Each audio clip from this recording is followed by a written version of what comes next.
Navigating the Tides, a tale of leadership and bank recruitment in India. Join us on a journey through the annals of Indian political leadership as we explore the economic evolution of bank recruitment in India. During Prime Minister Manmohan Singh's tenure from 2004 to 2014, the Indian banking sector experienced steady growth in recruitment. Over 1,063,990 individuals found their professional home in the banking sector, with an average annual recruitment of 151,713. But it's not just about the numbers. Behind these statistics, we uncover stories of fresh graduates finding their footing, families benefiting from increased financial services accessibility, and communities empowered through inclusive banking practices. Manmohan Singh's era emerges as a human symphony, composing livelihoods and aspirations into the fabric of economic progress.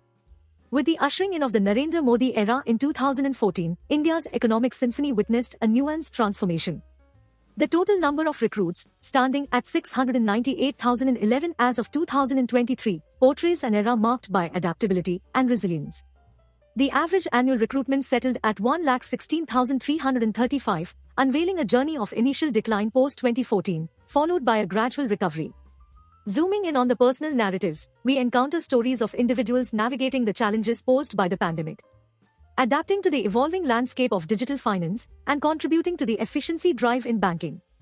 The narrative shifts from mere statistics to the personal triumphs and struggles of those entering the banking workforce during a period of significant economic transformation.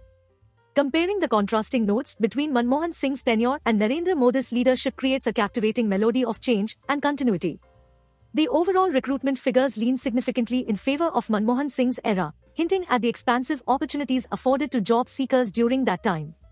The contrasting trends in recruitment depict the dynamic nature of the economic symphony, where each era presents its unique movements. Manmohan Singh's era resonates with narratives of empowerment and access, while Narendra Modi's era echoes stories of resilience and adaptation in the face of change. Beyond the numerical dance, the key insights gleaned from this comparative exploration breathe life into the statistics. The sheer magnitude of recruits during Manmohan Singh's tenure speaks to the era's focus on inclusivity and growth. The ebb and flow of recruitment trends under Narendra Modi mirror a nation adapting to transformative challenges, encapsulating stories of triumph over adversity. Each recruit represents a narrative of aspiration, resilience, and contribution to the nation's economic melody. As we conclude our exploration of leadership and bank recruitment in India, we realize that the symphony conducted by Prime Ministers Manmohan Singh and Narendra Modi is not just a numerical progression but a saga of human endeavors, triumphs, and adaptability. In the grand orchestration of India's economic journey, each recruit becomes a note, contributing to the evolving melody of progress. The human touch, woven into the statistical fabric, transforms this comparison into a tale of resilience, growth, and the continuous symphony of India's economic evolution.